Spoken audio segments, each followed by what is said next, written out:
ഒരു മുഖ്യമന്ത്രിക്ക് 3 carnival car, ഒരേ നിറത്തിലുള്ള 1/2 കോടി രൂപയുടെ 3 കാർ ഉപയോഗിക്കുന്ന ഇന്ത്യയിലെ ഏക മുഖ്യമന്ത്രിയുടെ പേര് പിണറായി വിജയൻ എന്നാണ്.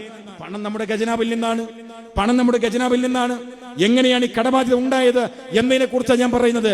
ഇങ്ങനെ ധൂർത്തും ധാരാളിത്തരം കാണിക്കുന്ന ഒരു മുഖ്യമന്ത്രി കേരളത്തിന്റെ ചരിത്രത്തിൽ ഉണ്ടായിട്ടില്ല. നോക്കൂ നിങ്ങൾ, 1 കോടി രൂപയാണ് ക്ലിഫ് ഹൗസിൽ, ആകെ ഒരു നിലയാണുള്ളത്, ഒരു നില. അവിടെയാണ് EMS നിന്നത്, അവിടെയാണ് നായനാർ നിന്നത്. എന്തിനേറെ പ്രായമായപ്പോ VS അച്യുതാനന്ദ മുഖ്യമന്ത്രിയായപ്പോ അവിടെയാണ് നിന്നത്. ഉമ്മൻചാണ്ടി സാറും AK ആന്റണി സാറും അവിടെയാണ് നിന്നത്. അവിടെ ലിഫ്റ്റ് ഉണ്ടാക്കാൻ 1 കോടി രൂപ, അവിടെ സ്വിമ്മിംഗ് പൂൾ ഉണ്ടാക്കാൻ 53 ലക്ഷം രൂപ ചെലവഴിച്ച മുഖ്യമന്ത്രിയുടെ പേരാണ് പിണറായി വിജയൻ എന്ന് പറയുന്നത്. ഇതൊക്കെ പോട്ടെ, ഏറ്റവും രസകരമായ ഒരു കാര്യമുണ്ട്. നിങ്ങളുടെയൊക്കെ വീട്ടിൽ മക്കളുണ്ടാവും, പേരക്കുട്ടികളുണ്ടാവും. നമ്മുടെ പേരക്കുട്ടിക്ക് ഒരു ദിവസം രാവിലെ തോന്നുകയാണ്, എനിക്ക് പശുവിന്റെ പാല് വേണം എന്ന് തോന്നിയാൽ നമ്മൾ എന്താ ചെയ്യുക? അയൽപക്കത്തെ പശു വളർത്തുന്ന ആളോട് പറയും, ഒരു തൂക്കുപാത്രം പാല് എന്റെ പുറയിലേക്ക് കൊടുത്തേക്കണം, അതിന് എത്ര വെച്ചാൽ മാസം 1000 2000 എത്ര വെച്ചാൽ ഞാൻ തരാന്ന് പറയും. അല്ലെങ്കിൽ PDAയിൽ നിന്ന് മിൽമ പാല് വാങ്ങിയിട്ട് കുട്ടിക്ക് കുടിക്കാൻ കൊടുക്കും. എന്നാൽ മുഖ്യമന്ത്രിയുടെ മകൾ വീണ വിജയൻ, ആ വീണ വിജയന്റെ മകൻ, ആ പേരക്കുട്ടി, മുഖ്യമന്ത്രിയുടെ പേരക്കുട്ടിക്ക് പശുവിൻ പാല് കുടിക്കാൻ ഒരു ആഗ്രഹം ഉണ്ടായപ്പോ മുഖ്യമന്ത്രി ചെയ്തത് 1/2 കോടി രൂപ ഖജനാവിൽ നിന്നെടുത്ത് ഒരു പശുവിൻ തടുത്തും 4 ജേഴ്സി പശുവിനെയും വാങ്ങിയ മരമണ്ടനായ മുഖ്യമന്ത്രിയുടെ പേരാണ് പിണറായി വിജയൻ എന്ന് മലയാളി ഓർക്കണം. ഇങ്ങനെ ഒരു ഭരണാധികാരി കേരളത്തിന്റെ ചരിത്രത്തിൽ ഉണ്ടായിട്ടില്ല. നോക്കൂ നിങ്ങള്, നമ്മൾ ഇവിടുത്തെ മഹല്ല് കമ്മിറ്റി, മദ്രസ കമ്മിറ്റി, ലീഗ്, രാഷ്ട്രീയ പാർട്ടികൾ, സാമൂഹിക സംഘടനകൾ, ഇവിടുത്തെ വ്യാപാര വ്യവസായി സംഘങ്ങൾ, ഇവിടുത്തെ ക്ഷേത്ര കമ്മിറ്റികൾ എല്ലാവരും ക്യാമ്പയിനാണ്. എന്താ ക്യാമ്പയിൻ?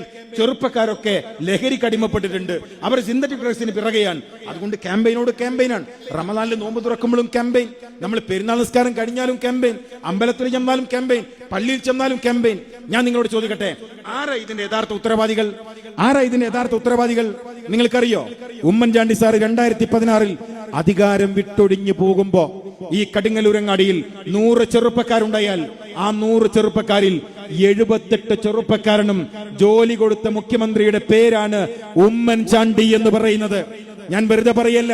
DYFIക്കാരന്റെ കയ്യിൽ മൊബൈൽ ഫോൺ ഉണ്ടെങ്കിൽ DYFIക്കാരൻ നീ പരിശോധിച്ചോ. Government of India, ministry of statistics കണക്കതിലുണ്ട്. അങ്ങനെ ഈ പറയുന്ന കേരളത്തിലെ ഐക്യ ജനാധിപത്യ മുന്നണി ഭരിക്കുമ്പോ 22% യൂത്ത് അൺഎംപ്ലോയ്മെന്റ് റേറ്റ് എന്ന് പറയുന്നത്. എന്ന് വെച്ച 100 പേരുണ്ടായാൽ 22 പേർക്ക് തൊഴിലില്ല, 78 പേർക്ക് തൊഴിൽ കൊടുത്തു UDF Oommen Chandy.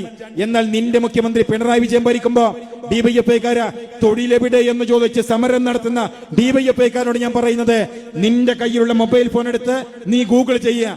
Government of India, ministry of statistics കണക്കെടുത്ത് പരിശോധിക്ക്. ഇന്ന് കേരളത്തിന്റെ തൊഴിലില്ലായ്മ നിരക്ക്, യൂത്ത് അൺഎംപ്ലോയ്മെന്റ് റേറ്റ് എന്ന് പറയുന്നത് 44%.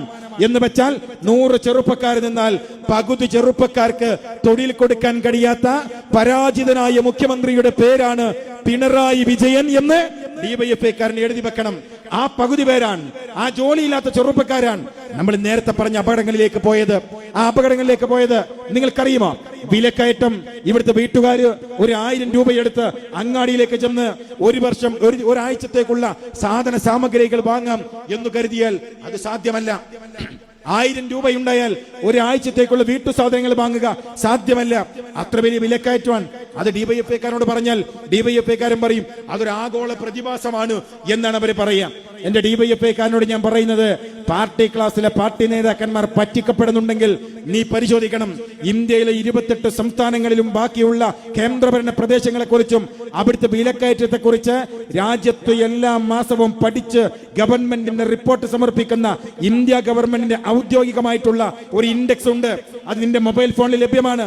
പാർട്ടി നേതാക്കന്മാര് ഇത് ആഗോള അടിസ്ഥാനത്തിലുള്ള ഒന്നാണ് എന്ന് പറയുമ്പോ അണ്ണാക്ക് തുടങ്ങാതെ വിഴുങ്ങണ്ട. DYFIക്കാരന് കഴിയുമെങ്കിൽ നിന്റെ മൊബൈൽ എടുത്ത് പരിശോധിച്ചോ. കൺസ്യൂമർ പ്രൈസ് ഇൻഡെക്സ്, അത് ഈ രാജ്യത്തെ വിലക്കയറ്റത്തെ കുറിച്ച് എല്ലാ മാസവും പഠിക്കുന്ന പഠനമാണ്.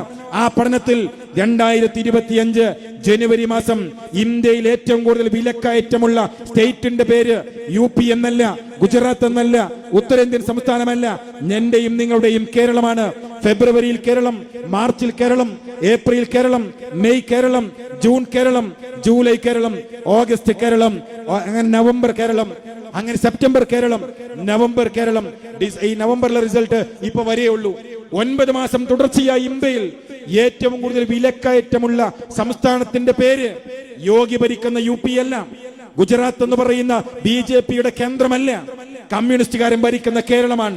കഴിഞ്ഞ 9 മാസമായി ഇന്ത്യയിൽ വിലക്കയറ്റമുള്ള സ്റ്റേറ്റ് എന്ന് വെച്ചാൽ സാധാരണക്കാരന് ജീവിക്കാൻ കഴിയാത്ത വിധം ജനങ്ങൾ പൊറുതുമുട്ടിയ ഇന്ത്യയിലെ സംസ്ഥാനത്തിന്റെ പേര് കേരളം എന്നാണ്. യൂത്ത് ലീഗ് വെറുതെ വന്ന് പറഞ്ഞിട്ട് പോകുമല്ല, ഞങ്ങൾ കണക്ക് സഹിതം പറയുന്നു. രാജ്യത്തെ കൺസ്യൂമർ പ്രൈസ് ഇൻഡെക്സിന്റെ കണക്ക് ഇവിടെ പബ്ലിക് ഡൊമൈനിൽ ലഭ്യമാണ്.